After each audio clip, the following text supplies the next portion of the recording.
Hello, जय हिंद, नमस्कार दोस्तों। स्वागत है आपका अपने चैनल कलाम एजुकेशन क्लासेस पर। दोस्तों, हम इस क्लास में करने वाले हैं एसएससी जीडी से संबंधित जीके जीएस का प्रैक्टिस सेट। दोस्तों, ये हम एसएससी जीडी 2025 से संबंधित करने वाले हैं। कृपया कर आप क्लास में अंत तक जरूर जुड़े रहे, क्योंकि दोस्तों अगर आप हमारे साथ रोजाना इस क्लास में जुड़ेंगे तो निश्चित ही हम जीके जीएस का जो भी 20 क्वेश्चन आता है उसमें से हम 18 से 20 क्वेश्चन करने वाले हैं। इसलिए आपका रियल में भी इससे अच्छा इम्प्रूव होगा। इसलिए हमारे साथ क्लास में जरूर जुड़ा करें, इससे आपको बहुत ज़्यादा हेल्प मिलने वाली है। तो चलिए दोस्तों, अपनी क्लास को शुरू करते हैं। दोस्तों, हमारी क्लास का पहला क्वेश्चन है, संयुक्त राष्ट्र संघ की स्थापना कब की गई। दोस्तों, वेरी इंपॉर्टेंट क्वेश्चन है। संयुक्त राष्ट्र की संघ की स्थापना कब की गई। दोस्तों, राइट आंसर होगा इसका ऑप्शन ए 24 अक्टूबर 1945 को। दोस्तों, जैसा कि आप जानते हैं, जो विश्व के जो दो महायुद्ध हुए थे, यानी दोस्तों दो वर्ल्ड वॉर हुए थे। एक पहला हुआ था 1914 से 1918, वहीं दोस्तों दूसरा 1939 से 1945। दोस्तों, उनको ही देखते हुए संयुक्त राष्ट्र संघ की स्थापना की गई थी। दोस्तों, इसकी स्थापना 24 अक्टूबर 1945 में की गई थी। साथ ही दोस्तों वर्तमान में इसमें कुल 193 सदस्य देश है। दोस्तों, वेरी इंपॉर्टेंट है। वर्तमान में संयुक्त राष्ट्र संघ में कुल 193 सदस्य देश है। साथ ही दोस्तों जो इसका मुख्यालय है वो सैन फ्रांसिस्को अमेरिका में है। काफ़ी आपसे डायरेक्ट क्वेश्चन पूछ लेता है, संयुक्त राष्ट्र संघ का मुख्यालय कहाँ पर है, तो वो सैन फ्रांसिस्को अमेरिका में इसका मुख्यालय है। वहीं दोस्तों इसके वर्तमान अध्यक्ष एंटोनियो गुटेरस है। कौन है? Antonio Guterres. आपको याद रखना है, वर्तमान में इसके जो अध्यक्ष है वो एंटोनियो गुटेरस है। वेरी इंपॉर्टेंट क्वेश्चन है। चलिए नेक्स्ट क्वेश्चन की ओर बढ़ते हैं।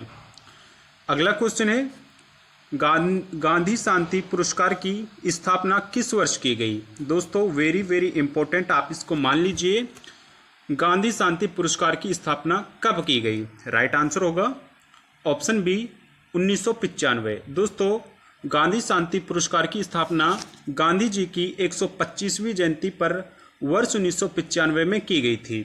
दोस्तों, गांधी शांति पुरस्कार में जो राशि दी जाती है, यानी दोस्तों इसमें जो राशि दी जाती है वो 1 करोड़ रुपए दी जाती है। वेरी इंपॉर्टेंट है। या तो दोस्तों आपसे इस क्वेश्चन में पूछेगा गांधी शांति पुरस्कार की स्थापना कब की गई, तो वो 1995 में की गई है। और इसमें जो राशि दी जाती है वो 1 करोड़ रुपए की दी जाती है। आपको ये दो ही इसमें से फैक्ट याद रखने हैं। चलिए नेक्स्ट क्वेश्चन की ओर बढ़ते हैं। अगला क्वेश्चन है, मिडनाइट चिल्ड्रन पुस्तक किसके द्वारा लिखी गई है। दोस्तों, ना जाने ये पुस्तक कितनी बार एग्जाम में एसएससी द्वारा पूछी जा चुकी है, और हर बार लगभग ये पुस्तक एग्जाम में पूछी जाती है, मिडनाइट चिल्ड्रन। दोस्तों राइट आंसर होगा इसका ऑप्शन बी सलमान रुश्दी। दोस्तों, मिडनाइट चिल्ड्रन पुस्तक सलमान रुश्दी द्वारा लिखी गई है। साथ ही दोस्तों आप सलमान रुश्दी की एक और पुस्तक याद रखेंगे, द सैटेनिक वर्सेज। दोस्तों दूसरी पुस्तक है इसकी, द सैटेनिक वर्सेज। याद रखनी है आपको, क्योंकि काफ़ी बार एग्जाम में ये भी पूछ लेता है। वहीं दोस्तों बात करें हम वीएस नायपाल की, तो इसकी एक प्रसिद्ध चर्चित पुस्तक है, इन ए फ्री स्टेट। कौन सी दोस्तों? इन ए फ्री स्टेट। काफ़ी बार ये पुस्तक भी हर एग्जाम में पूछी जाती है, इन ए फ्री स्टेट। वहीं बात करें हम अरुंधति रॉय की। दोस्तों Arundhati Roy, the God of small things. आपको पुस्तक याद रखनी है, the God of small things. काफ़ी बार ये पुस्तक भी पूछ ली जाती है। साथ ही दोस्तों आपको एक फैक्ट और याद रखना है, the God of small things को वर्ष 1997 में बुकर पुरस्कार से सम्मानित किया जा चुका है। यानी दोस्तों the God of small things को 1997 में बुकर पुरस्कार से सम्मानित किया जा चुका है। वहीं दोस्तों Kiran Desai, the inheritance of loss. दोस्तों द इनहेरिटेंस ऑफ लॉस पुस्तक किरण देसाई द्वारा लिखी गई है और इसको 2006 में बुकर प्राइज मिल चुका है। वेरी वेरी इंपॉर्टेंट है, आपको याद रखना है। नेक्स्ट क्वेश्चन है, कामाख्या देवी मंदिर किस शहर में स्थित है? दोस्तों, कामाख्या देवी का मंदिर भारत के किस राज्य में स्थित है? वेरी वेरी इंपॉर्टेंट क्वेश्चन है। राइट आंसर होगा इसका ऑप्शन सी, गुवाहाटी। दोस्तों, कामाख्या देवी का मंदिर गुवाहाटी असम में स्थित है। वेरी वेरी इंपॉर्टेंट है, गुवाहाटी असम में कामाख्या देवी का मंदिर स्थित है, आपको याद रखना है। डायरेक्ट एग्जाम में क्वेश्चन पूछा जाता है। नेक्स्ट क्वेश्चन है, संविधान सभा में कुल कितने सदस्य थे? दोस्तों, संविधान सभा के निर्माण के समय कुल इसमें कितने सदस्य थे? वेरी वेरी इंपॉर्टेंट है, डायरेक्ट क्वेश्चन एग्जाम में पूछा जाता है। राइट आंसर होगा ऑप्शन डी, 389 सदस्य। दोस्तों, संविधान सभा में कुल 389 सदस्य थे। और आपको जो इसमें से इंपॉर्टेंट बात याद रखनी है, इसमें 93 देशी रियासतों से भी थे। यानी दोस्तों 93 सदस्य इसमें देशी रियासतों से थे। डायरेक्ट इससे ज़्यादा ये क्वेश्चन पूछा जाता है, देशी रियासतों से कुल कितने सदस्य थे? इनमें से 93 थे। हमारे क्वेश्चन का राइट आंसर होगा ऑप्शन डी, कुल 389 थे। ऑप्शन डी राइट आंसर हो जाएगा। नेक्स्ट क्वेश्चन है, संविधान सभा का स्थायी अध्यक्ष किसे चुना गया था? यानी दोस्तों, संविधान सभा का जो स्थायी अध्यक्ष किसे चुना गया था? राइट आंसर होगा ऑप्शन बी, राजेंद्र प्रसाद। दोस्तों, संविधान सभा की प्रथम बैठक 9 दिसंबर 1946 में आयोजित की गई थी और इस समय जो अध्यक्ष बनाया गया था वो डॉक्टर सच्चिदानंद सिन्हा को बनाया गया था, लेकिन दोस्तों उनको अस्थायी अध्यक्ष चुना गया था। वहीं दोस्तों स्थायी अध्यक्ष के रूप में राजेंद्र प्रसाद जी को 11 दिसंबर 1946 में इनको स्थायी अध्यक्ष बना दिया गया था। और दोस्तों यही हमारे देश के पहले राष्ट्रपति भी थे। वेरी वेरी इंपॉर्टेंट है दोस्तों, ना जाने कितनी बार एग्जाम में क्वेश्चन पूछा जाता है। संविधान सभा के स्थायी अध्यक्ष के रूप में राजेंद्र प्रसाद को चुना गया था। ऑप्शन बी राइट आंसर हो जाएगा।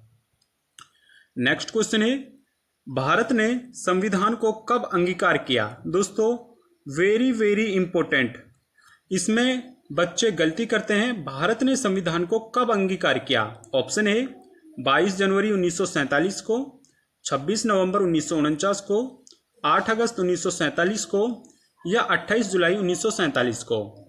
राइट आंसर होगा ऑप्शन बी 26 नवंबर 1949 को। दोस्तों भारत ने संविधान को 26 नवंबर 1949 को अंगीकार कर लिया था, लेकिन दोस्तों 26 नवंबर 1949 को कुछ ही अनुच्छेदों को अंगीकार किया गया था, लेकिन पूर्ण रूप से जो संविधान को एडॉप्ट किया गया था वो 26 जनवरी 1950 को किया गया था। दोस्तों वेरी वेरी इंपॉर्टेंट है, अगर आपसे पूछता है कि भारत ने संविधान को कब अंगीकार किया तो वो 26 नवंबर 1949 को किया था। लेकिन अगर आपसे पूछे कि भारत ने पूर्ण रूप से संविधान को कब अंगीकार किया था तो वो 26 जनवरी 1950 में किया था। आपको ये दोनों ही याद रखना है, आपको यहाँ से गलती बिल्कुल भी नहीं करनी है, क्योंकि गलती की यहाँ पर बहुत बड़ी गुंजाइश होती है, इसलिए आपको याद रखना है। ऑप्शन बी 26 नवंबर 1949 को भारत ने संविधान को अंगीकार किया था। ऑप्शन बी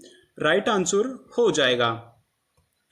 नेक्स्ट क्वेश्चन है, भारतीय संविधान में कुल कितनी अनुसूचियां है? दोस्तों वेरी वेरी इंपॉर्टेंट है, भारतीय संविधान में कुल कितनी अनुसूचियां है?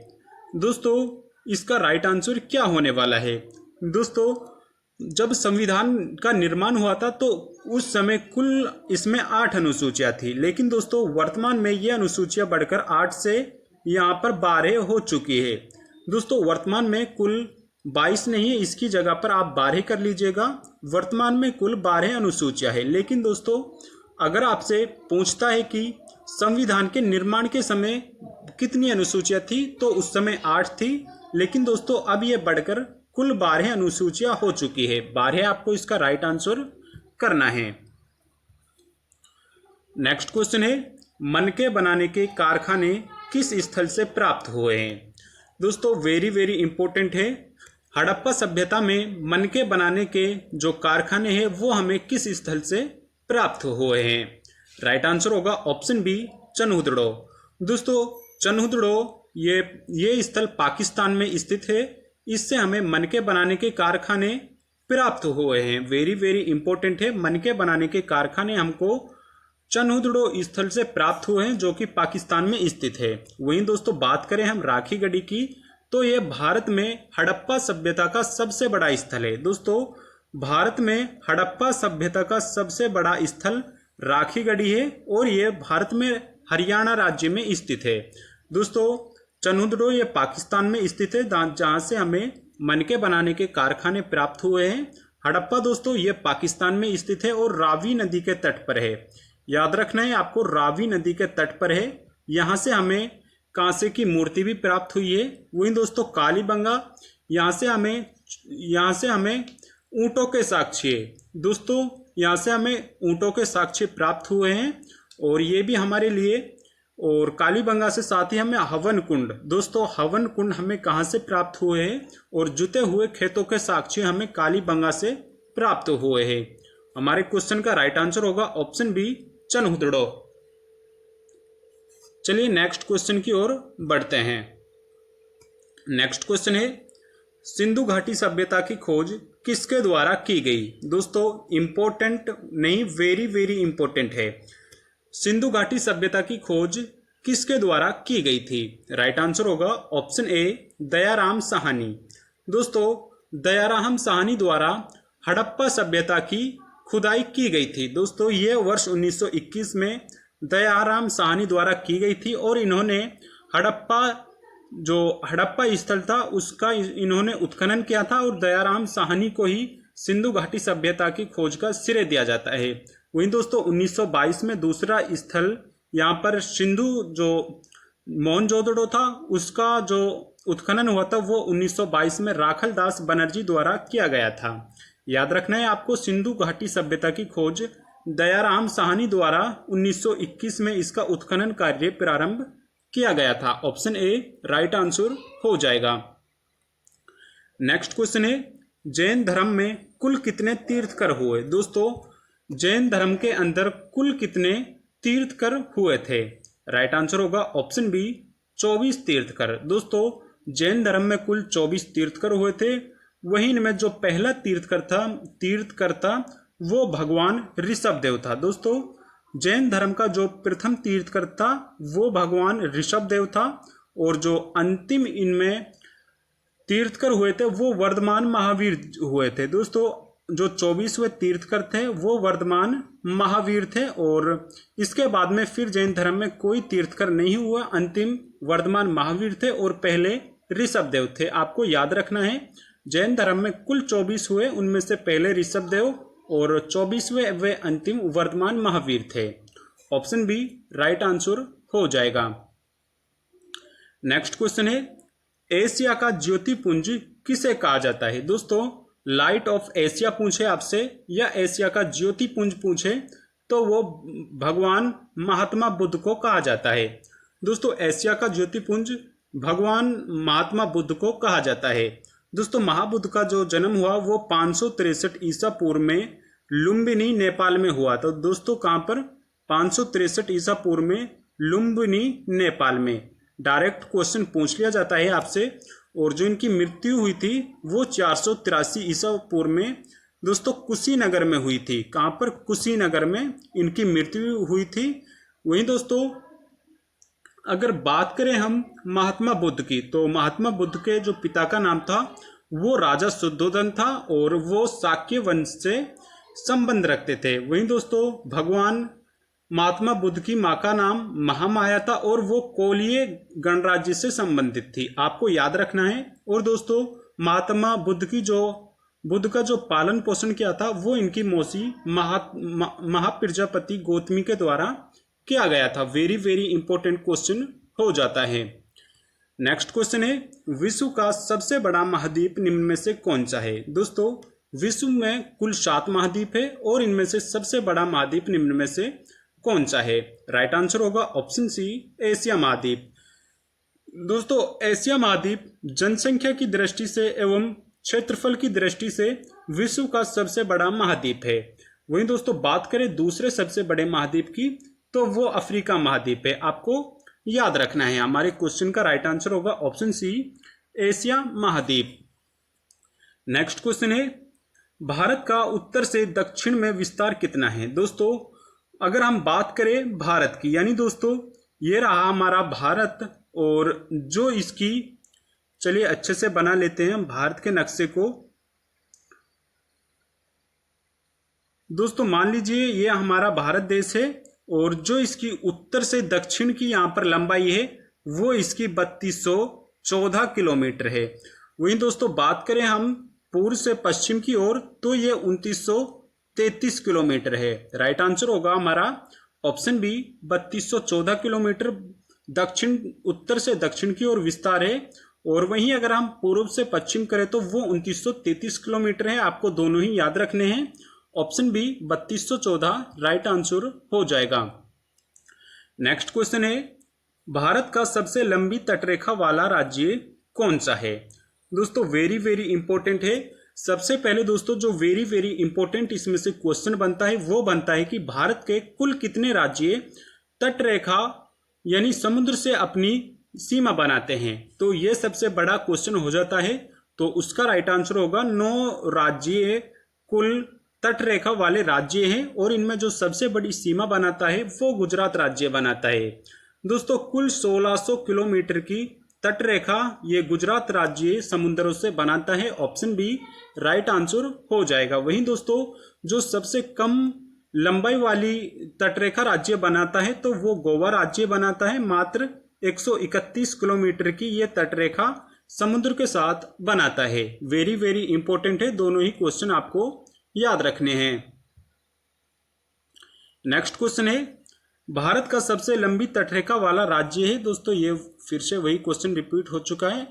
अगला क्वेश्चन है, स्वतः जुताई वाली मिट्टी कौन सी होती है। दोस्तों स्वतः जुताई वाली मिट्टी निम्न में से कौन सी होती है, यानी दोस्तों स्वयं जो जुताई हो जाती है वो कौन सी मिट्टी होती है।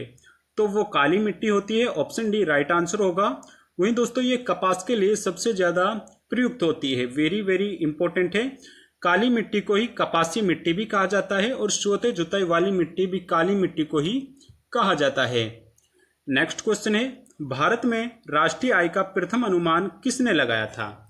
दोस्तों वेरी वेरी इंपॉर्टेंट क्वेश्चन है।